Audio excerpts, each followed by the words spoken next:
Hello friends, today we will discuss about Talcott Parsons. In our syllabus, two things have been mentioned here when it comes to Talcott Parsons: social system and pattern variables. We discuss these both dimensions. Apart from that, we look at something more as well.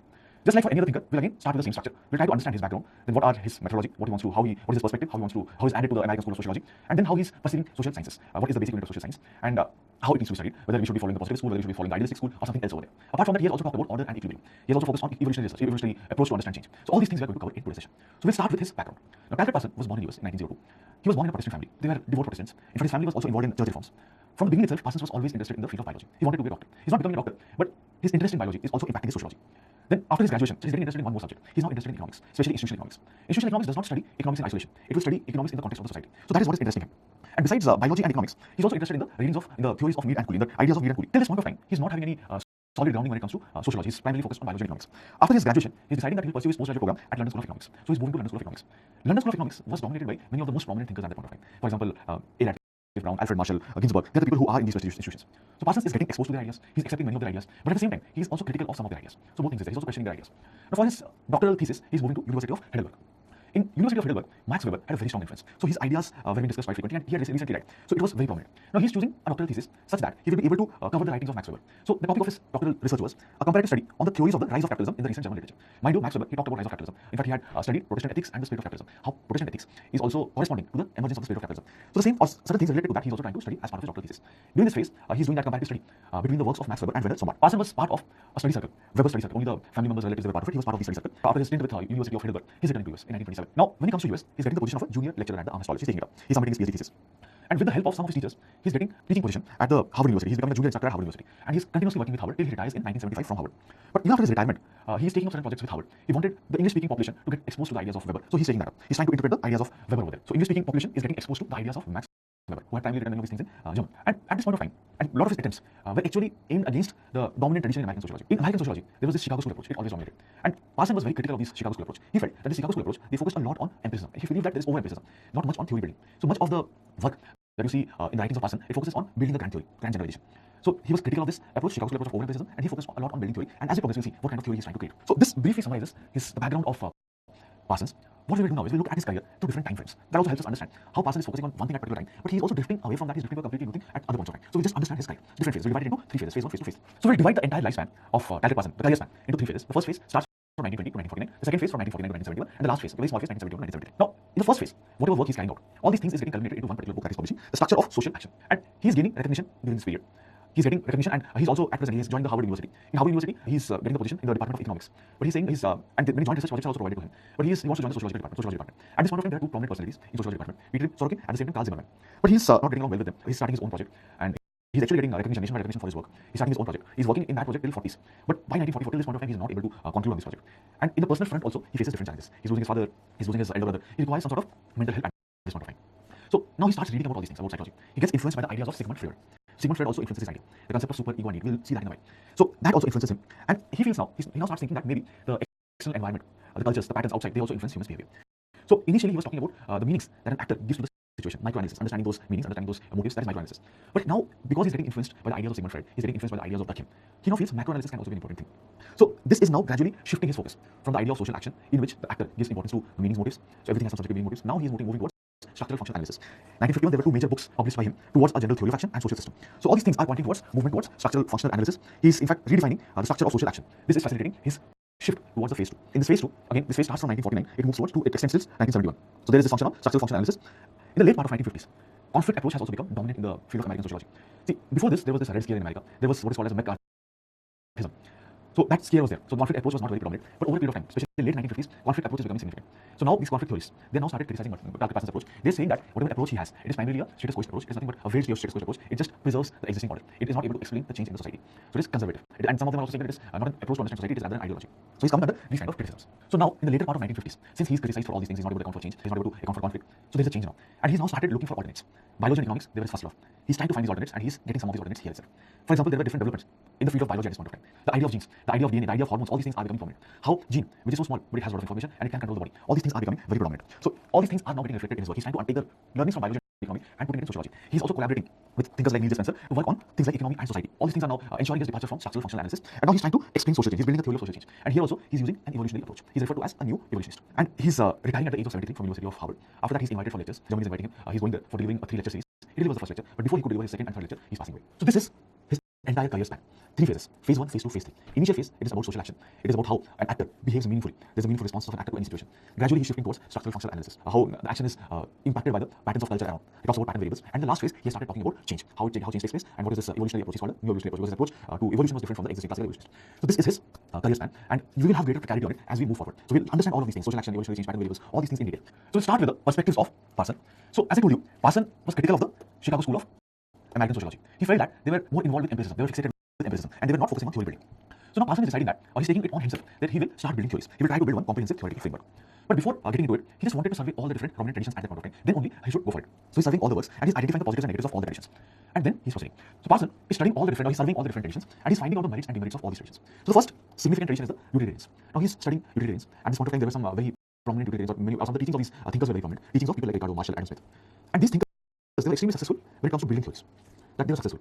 But Parsons feels that the theoretical generalizations that they're giving is very reductionist. They're oversimplifying. Their assumptions, they're trying to oversimplify things. They're assuming that man is a rational animal, a rational being. So all his activities are in a rational manner. He's trying to increase efficiency. He's guided by the gain spirit. He just wants to make profit. All his actions are such that he wants to make more and more profit. But man is not always rational. Human beings are not always rational. For example, this might be applicable for a businessman or people who are maybe not areas. You want to make profits. But there are people who are staying within tribal communities. In tribal communities, making money might not be the only criteria. There can be other aspects as well. Just think about Muslim people. Again, some aspects, not some Muslim people, not all. For example, many of them will not prefer to take loans, even if loans has the capacity to increase your income further. You can take loan, you can engage in some economic activity, and you can improve your life chances in that process. But again, among certain communities, among Muslims, it is considered haram. The interest incomes are considered haram. So many people will not prefer to take loan. Again, just take the case of women, especially in India. Women in India, they generally possess gold. They feel that they should have some amount of gold. But just think about it. If you're having gold with yourself, again, the same had been a liquid asset. You could have invested it, you might have increased your incomes. But keeping the gold like that in form of ornament might not be benefiting you. Yeah, some people might argue that gold price increases over a period of time, but it is not the case. Sometimes gold prices has also declined.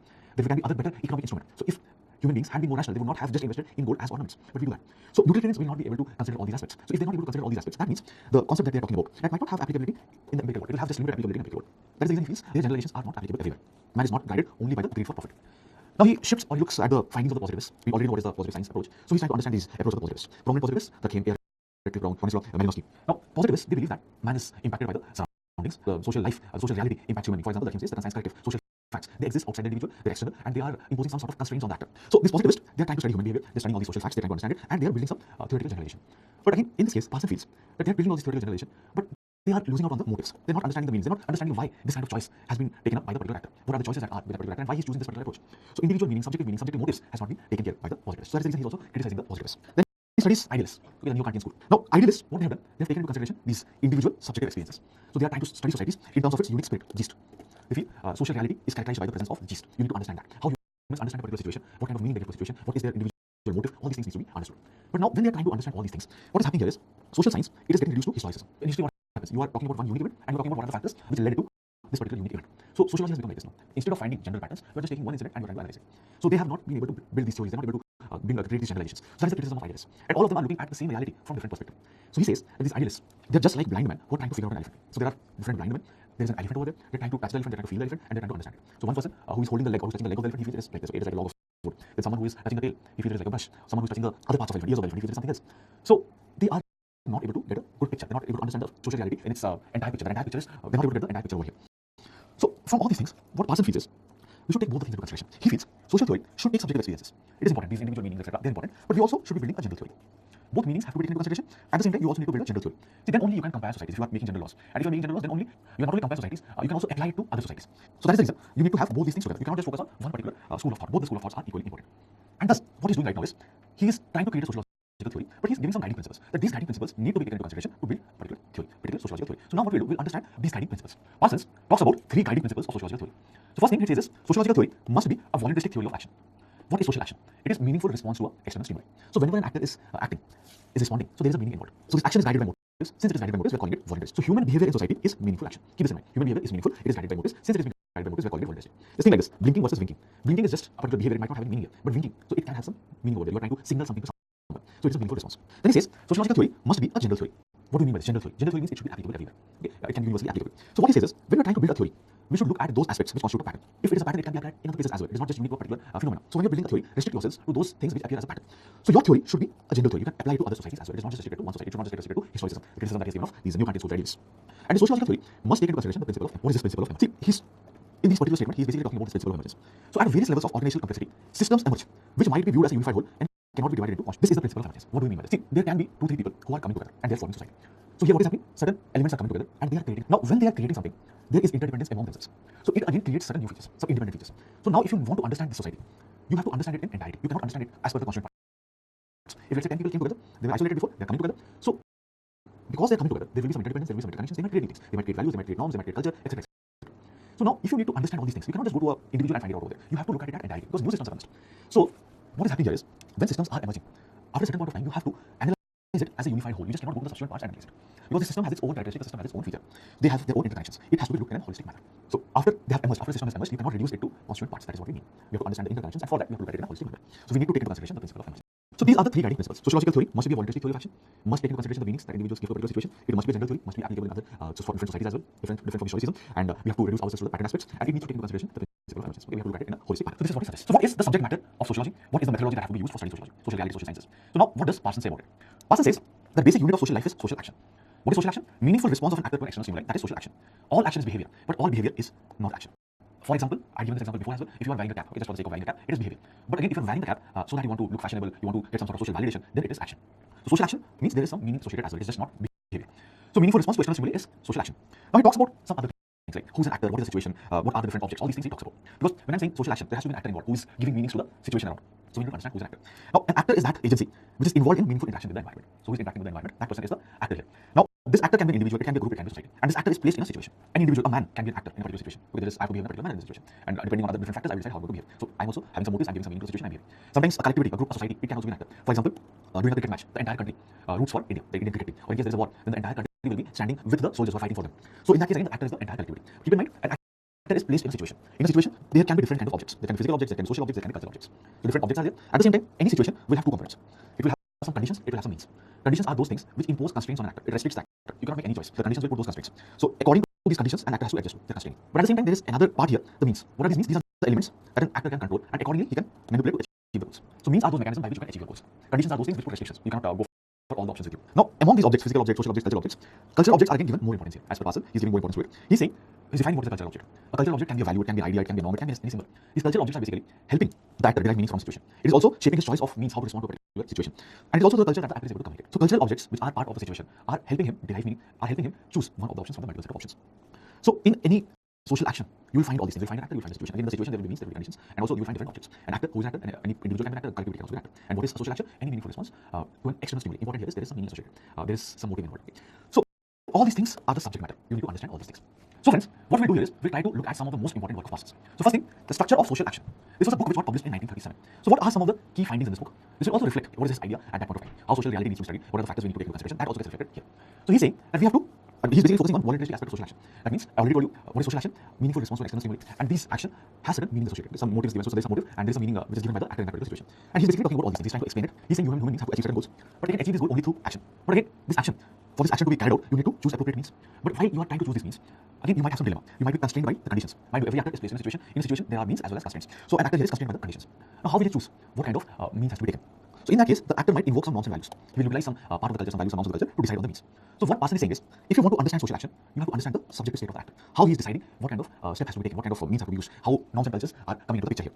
So for all these things, for understanding social action, you have to have an imaginative and empathetic reconstruction. The social scientist must put himself in the place of the actor and accordingly imagine why the actor is behaving in this particular manner. Or he has to put himself in that position and he has to imagine if he is in the same situation, how he is going to respond. So his first part in the first book talks about all these things, voluntaristic aspect of action. So here basically the actor is constrained by conditions, but he is finally deciding. He is deciding what kind of means has to be chosen, and in that again some help is provided by norms and values, but individual is giving meaning to the situation. The next important work here, second edition, is his work of what is titled Towards a General Theory of Action. Now here, what you observe is he's generally or he's slightly drifting away now. In the previous one, when we were talking about social action, he has given focus on individual choice.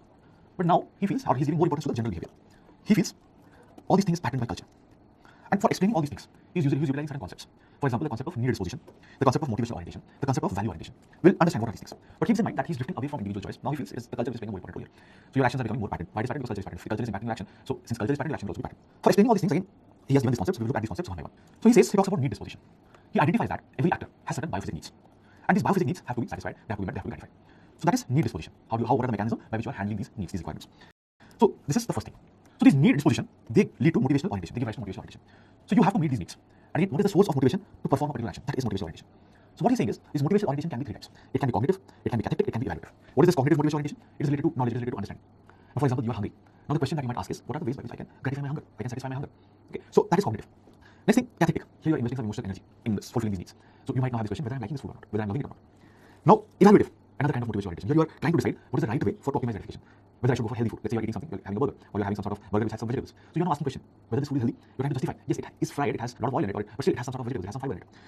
So you're trying to evaluate. So there can be three kind of motivational orientation: cognitive, cathartic, and evaluative. So first one, related to your understanding, related to your knowledge. Second one, when you're investing your emotional energy. Third one, evaluative, you're trying to decide what is optimum, how to optimize gratification. Now, for each kind of motivational orientation, there is again a kind of cultural response. There is a kind of value orientation. For example, for cognitive orientation, there is cognitive value standards. For cathartic motivational orientation, there will be appreciative value standards. And again, for evaluative orientation, motivational orientation, there will be moral value standards. So need disposition, they are related to motivational orientation. And for each kind of motivational orientation, there is a kind of value orientation. And both these things, the motivational orientation and value orientation, both these things, they decide the action. And according to that, there can be different kinds of social action. For example, there can be intellectual action. If cognitive motivation and cognitive standards, they meet together, it will lead to intellectual action. The combination of cathartic motivation and appreciative standards will lead to expressive action. The combination of evaluative motivation and moral standards will lead to moral action. The combination of cathartic motivation and cognitive standards will lead to instrumental action. So as per Parsons, these are the different social actions, depending on the motivational orientation and the value orientation. Just keep all these things in mind. Again, we don't need to go into details, okay? Just understand these can be the different kinds of social actions. They're not specifically mentioned all these things in the syllabus. We just want to know these things. We just want to know it for our own understanding. That is the reason we are covering these standards and these orientations.